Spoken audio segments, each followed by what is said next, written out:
All right, let's jump straight in. Today, we're unpacking something that affects literally so many of us, but it is almost never talked about in the right way. Welcome to this explainer. We're going to dive deep into a really brilliant psychological framework developed by psychoanalyst Sara Shadabi, and we're looking at why your own mind might actually be working against you. A lot of you have been asking in the comments lately about how to stop getting in your own way, and I got to tell you, this research right here, it holds the key. We're going to explore the hidden reasons behind self-sabotage, and I promise it is absolutely not what you think. Seriously, I want you to ask yourself a question. What if you aren't actually afraid of failure, right? We usually think that self-sabotage is just proof that we're lazy, or we have low confidence, or we're just terrified of getting something wrong. We beat ourselves up, we think we just lack discipline. But what if, and stay with me here, what if the much more terrifying possibility for your brain is actually success? And that brings us to the very core of this framework. On one hand, you've got your classic fear of failure, the anxiety about making a mistake or looking foolish. But then, on the exact opposite side, is the fear of success. Because sometimes, success itself creates this massive, overwhelming anxiety. And why is that? Well, because success doesn't just hand you a trophy and walk away. No, it acts less like a prize and a whole lot more like a binding contract. The sheer pressure to repeat that success can just completely overwhelm your nervous system. Section 1. The debt of performance, when excellence becomes a trap. So, let's look closely at what happens right after you hit an extraordinary goal, right when everyone really starts to notice your potential. Imagine you just crushed this incredible project. Your boss loves it, your family's super proud, you're getting all this recognition. At first, it feels amazing. But then, soon after, this really quiet, terrifying thought creeps in. Wait, what if I have to keep being this good? Success actually changes your baseline. It creates an emotional debt. Suddenly, yesterday's absolute masterpiece, that just became tomorrow's bare minimum requirement.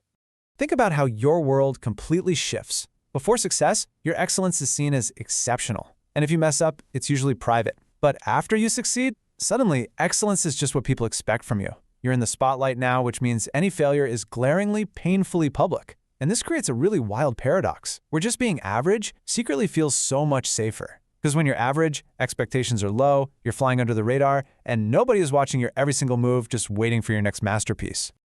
Have you ever felt this exact heavy weight on your chest? That voice whispering, now that I've shown what I can do, I have to keep proving it. If you're someone who already struggles with perfectionism or anxiety, that new expectation is just psychologically exhausting. It is a massive cost. Consciously, sure, you want progress, but unconsciously, your brain is associating that progress with this endless, crushing pressure to perform. Section 2. The preemptive strike. The anatomy of self-sabotage. All right, this is where it gets crazy. This is where we look at those seemingly irrational behaviors that just magically pop up right when a major breakthrough is finally within your reach. The finish line is right there, and suddenly you're doing all this stuff. You start procrastinating on the major tasks, you mysteriously miss a super important deadline, you're overthinking the most basic decisions, or you're spending hours endlessly editing work that was already totally fine. Sometimes you might literally, deliberately lower the quality of your work. From the outside, you look completely irrational. You just look lazy. But psychologically, your brain is actually executing this highly logical, albeit deeply flawed, protective mechanism. It's literally trying to save you. Because the secret here is that all those self-sabotaging behaviors, they are really just an unconscious plea. Your actions are basically screaming, please do not expect too much from me. Think about it. If you tank your performance before those high expectations become locked in, you're effectively lowering the bar. And the second you lower that bar, your overwhelmed nervous system gets this huge wave of immediate relief. The future instantly feels so much less demanding. Believe it or not, there is a massive amount of psychological comfort in being underestimated.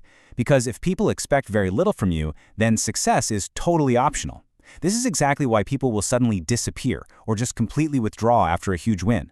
They're trying to escape the identity that their own success just built for them. Being called the reliable one, or the strong one, or the smart one, it sounds like a huge compliment, right? But it can so quickly turn into a prison where you are simply no longer allowed to be tired or confused or just beautifully ordinary. Section 3. The perfectionism trap, when one achievement becomes a demand. Now, perfectionism acts like absolute rocket fuel for this whole cycle. See, a healthy interpretation of a win is just, hey, I did something very well. You celebrate and you move on. But a perfectionist mind, It weaponizes that compliment. It interprets that success as, okay, this is the level I must maintain from now on, forever. One single good performance gets warped into this permanent, exhausting standard. The achievement literally becomes your entire identity, and since keeping up perfection forever is literally impossible, your brain just chooses to pull the plug.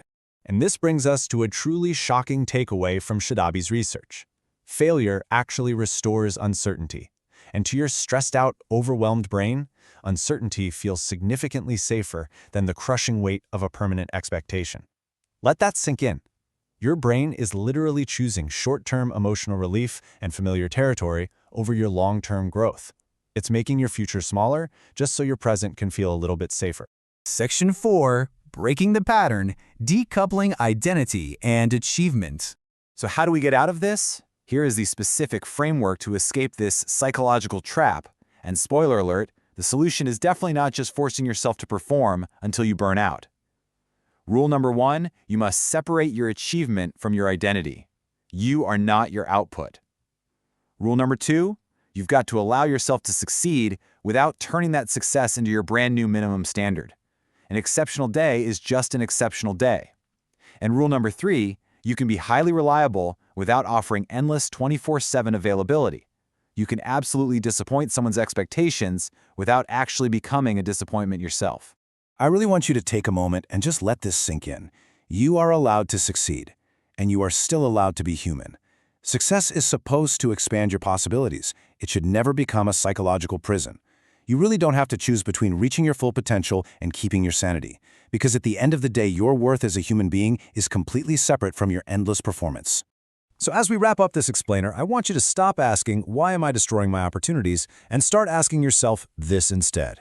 What am I afraid success will demand from me? Is it more visibility? Is it more pressure? If you want to learn how your mind plays tricks on you and how to take control of it, subscribe so you don't miss our next deep dive. Speaking of which, for our next explainer, we're actually going to be directly answering an amazing question from one of our viewers in the comments about how to decipher cultural symbols when you're an immigrant in a new society. I'd love to hear from you guys in the comments below too. Let's design our next big topic together based on your biggest questions. Thank you so much for exploring with us, and I will see you in the next one.